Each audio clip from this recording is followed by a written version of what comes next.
Bantu kami tetap bertahan ya guys, dengan cara men-subscribe. Terima kasih. Jadi kalau dalam tradisi agama itu silaturahim adalah menyambung sesuatu yang seharusnya tersambung. Agama yang masuk negara nggak konflik itu diantaranya paling spesial untuk Indonesia karena para wali ini mendampingi kultur daerahnya tapi tidak benturan. Misalnya kalau orang Jawa dulu pakai sesajen di sawah-sawah katanya dimakan penunggunya. Ya penunggunya sawah itu kalau dulu ya pikirannya itu makhluk gaib. Di era modern ya penunggunya itu ya kambing, ayam itu. Jadi ya memang yang makan itu akhirnya. Tapi dulu itu aneh diistilahkan dimakan penunggunya. Kalimat penunggu itu apa ya gak jelas apa dengan tanda petik apa penunggu betul gak jelas. Wali-wali datang tidak mengkafirkan itu tapi terus dirubah jadi sedekah ke tetangga-tetangga. Jadi kultur itu nggak dilawan tapi cukup diubah. Jadi makani demit menjadi sedekah ke tetangga. Nah cerita kurban juga seperti itu. Dulu tokoh-tokoh Quraisy penunggu Ka'bah itu dulu sudah ndak tauhid, sudah musyrik kalau dalam bahasa agama. Itu di mana-mana termasuk kebutuhan pokok manusia itu kalau kumpul-kumpul itu makan-makan. Itu mulai dulu. Terus korbannya itu ya pasti perempuan mulai dulu. Jadi hanya bagian masak, boleh makan nanti ngenteni luyan itu, ngenteni bekas-bekasnya. Sehingga yang nyortir Abu Jahal DS itu. Jadi yang kurban harus hewannya bagus, spesial, bahkan nggak boleh dikawinkan. Hewan yang mau dikorbankan itu nggak boleh dikawinkan, nggak boleh pernah dikendarai, nggak boleh pernah dipakai bajak sawah dan sebagainya. Semuanya spesial. Nanti dikorbankan di Ka'bah. Yang dijual Ka'bah. Nah pertanyaannya Ka'bah ini nggak memakan daging. Yang untung ya ketua-ketuanya ini. Karena Ka'bah tidak doyan daging. Dan itu ya di atas namakan Allah ini demi taqarrub ila Allah demi.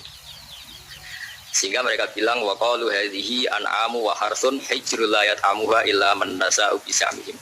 Ini hewan korban harus spesial dan yang berhak makan hanya orang-orang spesial yaitu para penunggu Ka'bah, para sadanatul bait. Tapi karena mereka sudah tidak benar, tidak jujur, Islam mau merubah tradisi itu. Tapi kalau tradisi itu dirubah, maka Islam akan terkenal pelit karena dari acara makan-makan menjadi tidak ada makan-makan. Jadi kadang kebenaran itu harus diganti dengan sesuatu yang tidak ekstrim karena tadi dari acara makan-makan menjadi sama sekali nggak makan-makan. Makanya terus diganti oleh Islam dengan kalimat udhiyah, dengan kata kurban. Nah kenapa itu harus terjadi? Karena kurban itu sebetulnya syariatnya Nabi Ibrahim, di mana orang Mekah itu memang turunan Nabi Ibrahim. Sehingga sisa-sisa makan-makannya masih. Cuma mulai ada melenceng, ada sesajen, ada khurafat, ada bid'ah. Kemudian itu mulai masalah. Terus Rasulullah Muhammad SAW datang ingin benahi itu. Tapi yang dibenahi adalah menghilangkan kemusyrikannya, bukan makan-makannya. Akhirnya diganti oleh udhiyah.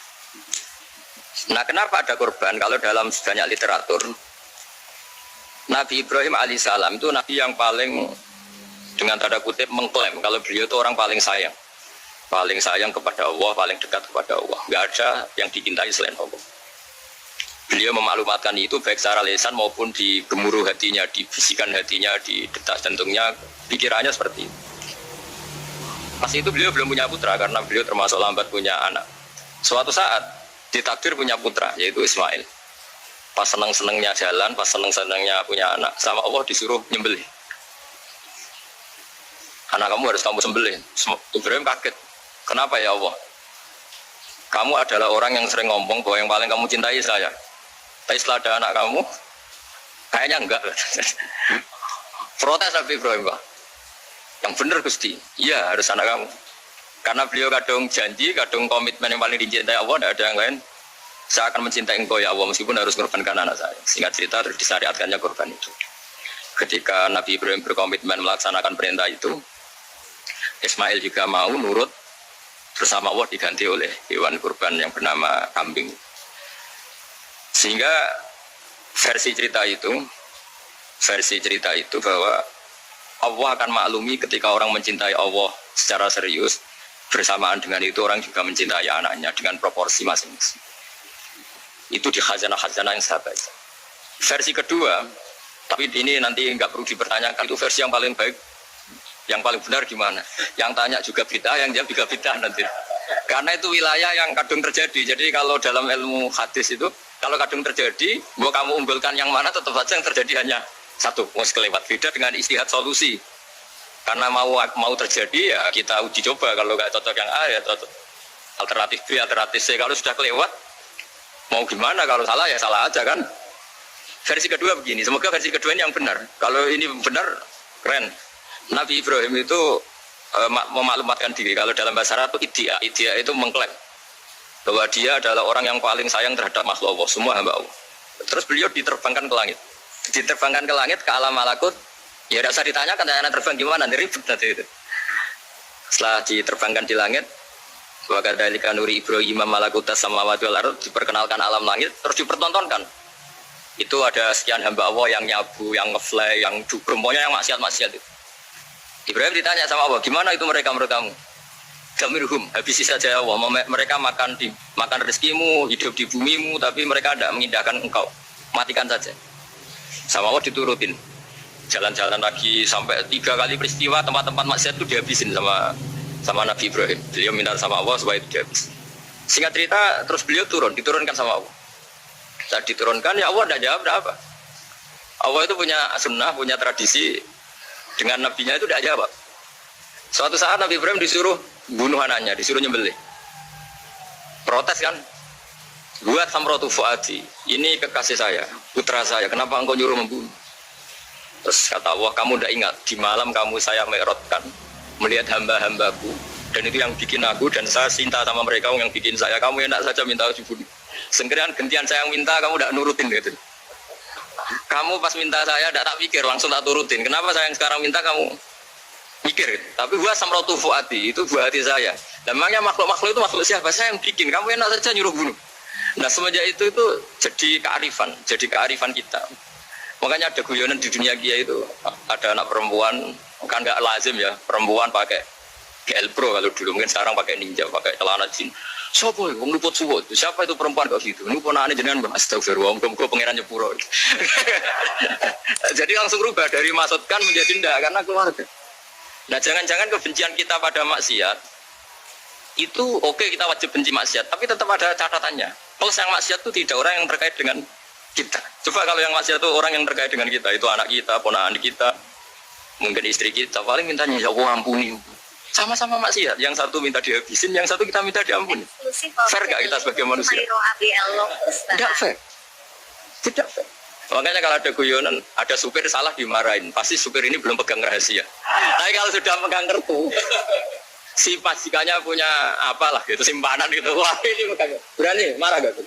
Tidak ada. Jadi itu guyonan kiai. Makanya jadi manusia itu gak pernah adil. Makanya Allah pernah mensifati manusia itu wa kanal insanu zaluman jahula. Manusia itu sangat zalim dan sangat bodoh. Kalau misalnya jenengan tanya, orang soleh pun itu gimana? Orang soleh asal manusia tidak nabi, itu ya mesti ada zalimnya. Makanya kalau dalam kitab Hikam diterangkan, kitab Hikam itu kitab yang olah manusia. Itu menyebut begini, manusia itu siapa? Dijawab, manusia itu mangkanat mahasinuhu masawiyah. Orang yang ketika baik saja salah, apalagi ketika salah. Kita misalnya punya toko laris ya, doanya mustajab laris, pembelinya banyak, kualitasnya bagus. Pasti ada toko sekeliling yang megap-megap karena orang sekarang ke kamu kan. Sehingga orang supaya terus merasa salah. Robbana dalam nusana, meskipun kita sedang benar pun, saya termasuk kiai yang kalau ngelepas haji, mungkin yang haji itu mangkel. Karena saya tidak pernah muji-muji haji, meskipun saya melepas orang haji. Umumnya kiai kalau ada orang haji kan dilepas haji mabrur, tidak ada lain balasan kecuali surga. Saya itu karena pernah kecil, pernah dengerin masyarakat. Itu ngenes ketika si kiai pidato tadi ternyata ngenes. Ngenesnya seakan-akan surga itu hanya milik yang haji. Mana kaya kula sepudi Gus kula ora kelar kaji. Semenjak itu setelah saya jadi kiai ya dendam juga. Akhirnya setelah saya jadi kiai kalau ngaji orang yang haji mabrur balasannya surga, orang yang fakir sabar juga surga, orang yang sering dimarahin istri juga surga. Kata pokoknya surga terus. Sampai yang mau haji itu, Gus, gimana kok bahas kita kok sama dengan mereka? Ya karena saya ada ulama pesanan kata gitu. Jadi artinya gini, ketika Anda muji ibadah haji, jangan kira yang ngenes tidak banyak, yang ngeluh juga banyak karena mereka dari takdir nggak mampu haji. Itu hebatnya Islam. Islam juga datang dengan solusi-solusi. Misalnya Jumatan itu hajinya orang miskin, orang yang ingat Allah mulai subuh sampai matahari terbit juga sama dengan umroh. Jadi karena tidak semua orang itu mampu haji. Jadi itu Islam. Nabi Ibrahim diperingatkan Allah bahwa tidak seperti itu cara mengelola hamba. Nah, Islam ini kata Allah, anit tapi yang millata Ibrahim Hanifah. Referensinya Islam, mentornya Islam itu Nabi Ibrahim. Sehingga kita alhamdulillah punya sejarah wali songo, saya punya orang tua di Nur Salim itu sayang sekali sama umat, Mbahmu juga gitu. Karena memang agama ini itu kalau masalah kebenaran itu serius, tapi di balik kebenaran ini yang perlu dicatat oleh semua yang mencintai agama ini, bahwa Allah itu tidak butuh taat kita. Dan Allah tidak akan gagal sebagai Tuhan karena maksiat kita. La tanfa'uhu ta'atuhum wa la taduruhu maksiatuhum. Allah tidak akan ngefek ketika semua orang taat ya gak ngefek, semua orang maksiat juga gak ngefek. Karena Allah ini zat yang punya eksistensi sejati, sehingga hubungan kita dengan Allah itu gak ngefek ke Allah, tapi ke kita sendiri. Sehingga mereka lebih rileks karena gak merasa harus mati-matian bela Allah. Allah tetap Al-Qayyum, zat yang bisa berdiri sendiri. Sehingga di kitab-kitab itu ada bab namanya Mizahun Nabi, guyonan-guyonan Nabi. Itu ada babnya sampai di kitab Ihya masyhur itu. Suatu saat ada orang sepuh sowan ke Nabi karena sudah sepuh. Beliau pamit kira-kira jam segini pamit, ya Rasulullah saya mau pulang karena nanti kemalaman. Karena beliau jalan kaki yang orang sepuh. Kata Nabi, ya tenang saja di sini, nanti pulang kamu udah jalan kaki. La ahmilan naki alam tinnakoh, nanti kamu tak naikkan anaknya unta. Pikirannya orang sepuh tadi namanya anak unta itu ya kecil. Wama faltu biminako, apa yang bisa saya lakukan dengan anak unta? Sudah, tenang saja. Setelah beliau ngaji lama, ya dikasih unta tua itu. Silakan kamu bawa unta saya ini. Ini kan unta tua, ada anak unta. Ya meskipun tua ya anaknya unta. Jadi agama itu rileks. Nabi Ibrahim itu pernah minta supaya nyawanya itu diperpanjang karena beliau ya, umumnya orang itu kan ingin nyawa panjang, ingin umurnya panjang. Allah tidak jawab gak apa. Suatu saat ada tamu, orangnya itu sepuh sekali. Nabi Ibrahim karena orang yang sangat menghormati tamu dikasih kurma, apa itu? Anggur. Itu setiap dimakan dikunyah meler lagi keluar. Karena sudah sepuh, nggak ada giginya, dikunyah keluar lagi. Itu jawabnya Nabi Ibrahim, ya Allah, masuk lagi ke kamar, sholat lagi, meng-cancel doa panjang umur. Katanya Ibrahim, oh jenengan jawab tau. Artinya kalau ingin tua sekali ya nasib kamu kayak itu gitu. Jadi karena beliau tahu itu jawaban, terus masuk kamar, oh jawab, terus membatalkan banyak. Itu Nabi Ibrahim. Kalau orang sekarang enggak, dongo ngarani, ya tua ya tetap sehat. Karena doa itu kalau enggak diperjelas itu ya repot. Ini cerita supaya kita berislam itu teriak. Saya Mbah Mun itu meskipun kiai top, senengannya di guyon bapak saya. Tapi guyon itu ada yang wajib. Saya dulu itu janggal. Nuduh zina itu dosanya besar sekali. Saya ulang lagi, nuduh orang lain zina itu dosanya besar sekali. Disebut bab kota. Saya pernah menjumpai 3 kiai besar Dua, 3 kiai besar. Dia top semua. Di majelis itu ada gosip bahwa si A itu punya selingkuhan sama Sri misalnya atau siapa lah. Kalau di Arab itu senangannya pakai Salma, Laila Majnun Salma. Kalau di Jawa itu kasihan korbannya itu. Tapi itu contoh saja. Itu si Kiai 3 tadi gak ngefek, malah tanya gini, loh apa perempuannya cantik? Wah, cantik sekali Mbak. Cantiknya sampai kayak apa? Malah bicara cantiknya perempuan. Saya itu yang pertama Islam. Ini Kiai kok bakal seorang apa? Cantik. Orang ayu. Setelah majelis itu bubar, yang penggosip tadi ya yang gosip ini gak Kiai, yang pembisiknya ada Kiai, yang gosip ini gak Kiai. Cuma Kiai 3 ini posisi mendengar. Tapi malah tanya cantiknya ada. Singkat cerita setelah orang itu pulang bilang gini, itu kalau saya bilang iya dengan gosip itu, saya ikut golkar, saya ikut menuduh orang lain zina. Itu dosa besar. Selain itu saya Kiai, kalau saya bilang iya dianggap membenarkan. Maka untuk mengalihkan gak bicara nuduh, jadi guyon tadi. Jadi guyonnya itu, karena kalau kita tadi bilang iya, artinya mengiyakan. Dan itu ternyata tidak punya dosa besar karena nuduh orang lain zina. Diperparah dia kayak besar, kan orang menjadi percaya karena yang ngomong bukan penggosip lagi, tapi ya, maka dialihkan. Ayo lucu, sampai segitunya kearifan. Sehingga dulu ketika Ma'is itu seorang sahabat yang pernah salah besar. Itu Nabi ketika beliau ada gosip salah gitu ya, Nabi masih jangan-jangan kamu hanya mimpi, Cung. Jangan-jangan kamu hanya megang, tapi tidak sampai zina. Sampai terakhir Nabi tanya, Afi aplikasi, jangan-jangan otak kamu sudah agak error. Saking tidak inginnya Nabi mempercayai hal-hal seperti itu. Nah problem kita di zaman sekarang justru kadang nyari-nyari supaya tahu buktinya. Yang dulu para orang soleh menghindari bukti itu supaya nggak suudon. Sekarang orang mencari-cari bukti. Padahal itu dilarang, wala tajassasu, orang nggak boleh mencari-cari kesalahan orang lain. Nah itu kearifan-kearifan yang saya dapatkan dari Bapak, dari Mbah Mun, dari Pak Zaini, dari Pak Gures. Mereka orang-orang yang luar biasa, menghindari ngomong penting. Sekarang itu orang banyak yang sering ngomong penting. Sebenarnya itu malah salah. Karena kalau ngomong penting itu vonis. Vonis terhadap orang lain. Tapi kalau kamu rileks, tidak. Nabi dulu itu rileks sekali. Ketika beliau ngaji gini, terus ada pemuda lewat bawa cangkul, mengabaikan pengajian Rasulullah. Banyak sahabat bilang, celaka orang itu ada Nabi ngaji kok tidak ikut. Jawabannya Nabi unik. Jangan-jangan dia punya keluarga yang harus kerja, dan kalau harus kerja untuk nafkah keluarganya itu juga ibadah, itu ya sunnah saya. Jadi Nabi rileks saja, tidak tersinggung, tidak. Nah, kenapa kita butuh rileks? Karena kebenaran sekali dipaksakan itu jadinya benturan. Yaitu wali-wali Songo itu dulu sudah berpikir seperti itu. Sehingga Pak Zaini yang sering ngendikan sama saya, kita ini bisanya mengikuti Mas Pak, kalau panggil saya Mas, tidak bisa benturan. Sehingga tadi ada modifikasi dari sesajen menjadi sedekah, dari apa menjadi apa. Jadi tidak langsung benturan. Dan itu khazanahnya, bacaan-bacaannya banyak sekali, termasuk peristiwa Udhiyah tadi. Jadi dulu kurban itu dipakai ajang orang-orang tokoh Quraisy supaya dapat daging yang bagus di atas namakan Ka'bah. Jadi agama ini dijual mulai dulu. Kuno agama ini dijual. Dan agama mulai dulu ya prospek. Ka'bah itu bisa menyedot wisatawan berapa, wisata religi. Sehingga dulu ada Ka'bah tandingan, perhitungannya juga ekonomi. Jadi mulai dulu itu ya sudah seperti itu, mau apa memang Allah bikin dunia seperti ini. Jadi mulai dulu agama itu ya, sampai orang Yahudi gak mau iman sama Nabi ya, pikirannya sederhana, kalau saya tokoh banyak yang sowan, banyak yang ngasih-ngasih. Kalau saya ikut Muhammad, saya anak buah yang ngasih saya siapa ya? Jadi perhitungannya juga ekonomi. Jadi ketika Abraham mau bikin Ka'bah tandingan, itu perhitungannya juga ekonomi. Jadi ribet kan memang kalau manusia itu sudah ribet.